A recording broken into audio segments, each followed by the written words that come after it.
Ассаламу алейкум туғандар, қандайсыздар?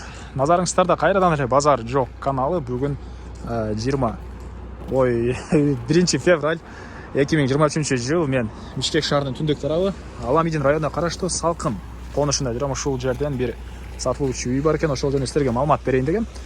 Салкын конушу туғандар шаардын түндүк тарабында Мурас Ордо конушу менен бири-бирине монтип бирдей болуп турат, жармашып турат. Бирок бул жагы өзүнчө Аламидин районуна караштуу, бул жагы шаарга кайтып Мурас Ордо конушу туғандар.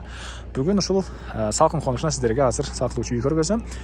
Бул жака келүү үчүн сиздер Молодая гвардиянан түз эле түндүктү карай келе бересиздер. Объездныйкин дагы келе бересиздер. Анан Озерныйга буруласыздар. Анан түз келе берсеңиздер Салкын конушуга туғандар. 911 маршрут жана 41 автобус менен келсеңиздер болот. Ошол 911 маршруттан конечныйден эле батышты карай түз барсаңыздар сатылуучу үй жайгашкан. Бул мечитке ориентир алсаңыздар болот туғандар. Анда эмесе мен сатылуучу үйгө карай жол алдым. Мынакей туғандар, келүү жолун түшүндүргөнчө бүгүнкү чыгарышка сатылуучу үйгө да жетип келип калдым. Бул Үйүстүн көчү тарабы Улуу ойдо жайгашкан туғандар. Мынакей эң эле батыш чек арасы бул жерден башталат. Эң эле чыгыш чек арасы ал кошунанын жерине чейин. Жалпысынан жердин аянты 6 соток. Документтер боюнча кызыл кетет, тех паспорттор бар. Жанагы 911 жана дагы бир автобустун конечный мынакей ушул жерден көрүнүп турат. Мечит деле мына ушул жерден көрүнүп турат. Түз мечиттен батышты карай келе бересиздер туғандар. Андан ары көчө тараптан забор үчүн фундамент куюлган туғандар, мына көрүп турасыздар. Жолдору кенен, электр энергиясы тартылган, суу бар, таза суу туғандар. Мына ушундай. Андан ары бул мынакей короосунун көрүнүшү. Жердин аянты 6 соток. Бул жакта бир көмүрканагабы же бир ушундай помещенияга фундамент куюлуптур. Жана бул жакта узун турасы 1170ке 970 болгон үй толук түрдө кирпич менен бүтүрүлгөн. Сейсмопояс колонналары куюлган дейт. Жана фундамент көрүп турасыздар, көрүп турганыңыздардай бийиктикте куюлган туғандар. Андан ары алды тарабында деле мынакей хозпостройкалар үчүн кенен жерлер.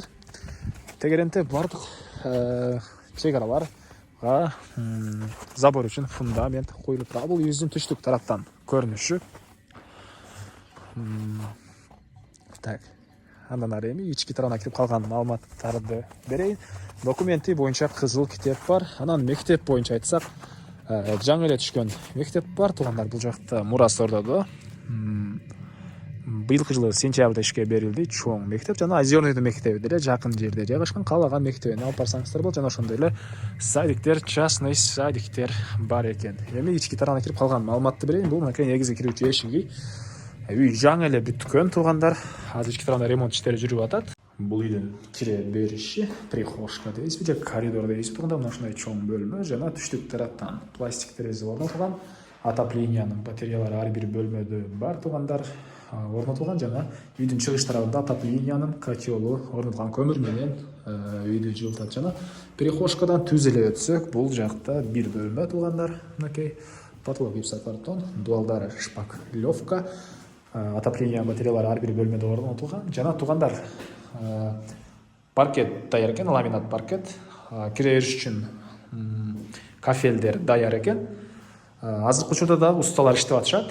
Эгер эртең келсеңиздер, сиздерге бүтүрүп берет үйдү. Анан бир аздан келсеңиздер, мүмкүн сиздер келгенче үй толук түрдө бүтүп калат. Эгер эртең эле сатып алсаңыздар деле үй ээси паркетини анан могу кафелини коюп берет экен. Өзүңүздөр каалагандай обой алсаңыздар, өзүңүздөрдүн вкусуңуздарга жараша аны да коюп беребиз дейт туғандар. Орно жасап беребиз дейт. Андан ары эми кийинки бөлмөлөрдү көргөзөйүн. Бөлмөлөр аралык эшиктерди көрүп турасыздар. Көрүп турганыңыздардай эшиктер орнотулган. Андан ары прихожкадан оң тарапка карай кирсек дагы мондай холл дейсизби же ушундай коридор дейсизби. Бул коридордон калган бөлмөлөргө өтүп келсек болот. Мына көрүп турганыңыздардай ремонт иштери азыркы учурда жүрүп аткан учур. Мен усталарды сыртка чыгып туруңуздар, тартып алайын деп чыгарган учурум. Эми кирип эле коридорго сол тарапка карай кирсеңиздер, бул жакта зал жайгашкан. Түндүк тараптан чоң терезе орнотулган туғандар. Дуалдары шпаклевка, отопление батареялары жана паркет ламинат үчүн даярдалган учуру. Андан ары негізінен үй жаңа эле салынган үй туугандар. Так, бул жакта дагы бир бөлмө. Түндүк тараптан терезе орнотулган туугандар. Анан бул жакта дагы бир бөлмө мынакей. Чыгыш тараптан чоң терезе орнотулган, отопление батареялары бар. Азыркы учурда ремонт иштери жүрүп жатат. Жана бул жерде прихожкадан түз кирип, бул коридордон оң тарапка карай жүрсөңүздөр, душ, ванна үчүн бөлмө. Азыр эле усталар мынтип иштеп аткан учур болчу. Эми эмне маалымат калды туугандар? Кээ бир маалыматтарды унутуп калам. Ээлеринен толугураак билип алсаңыздар болот. Түшүнүп коесуздар. Адам заты адашат кээде туугандар. Так, эмне маалымат айтылбаган? Азыр могу батыш чек арасында көргөзөйүн да, андан соң баасын айтайын туугандар. Так. Анан үйдүн эң эле батыш чек арасында деле мондай өзүнчө дарбаза эмес го, калиткага мондай жай калтырылыптыр. Же болбосо төрүнө мал сарай салсаңыздар, мал үчүн өзүнчө кирип чыкканга жай кылсаңыздар деле болгудай. Мына көрүп турасыздар, кошуналар мал менен деле алектенет. Так. Анан отоплениянын котел азыркы учурда мынакей үйдүн чыгыш тарабында, батыш тарабында жайгашкан. Так, бул үйдүн баасы туугандар 35,5 миң, кечиресиздер, 35,5 миң доллар. Сүйлөшүү болот. Ээсинин номери экранда ээси тел деп жазылып турат туугандар. Звонокто сүйлөшүп көрүңүздөр. Сүйлөшүү болот.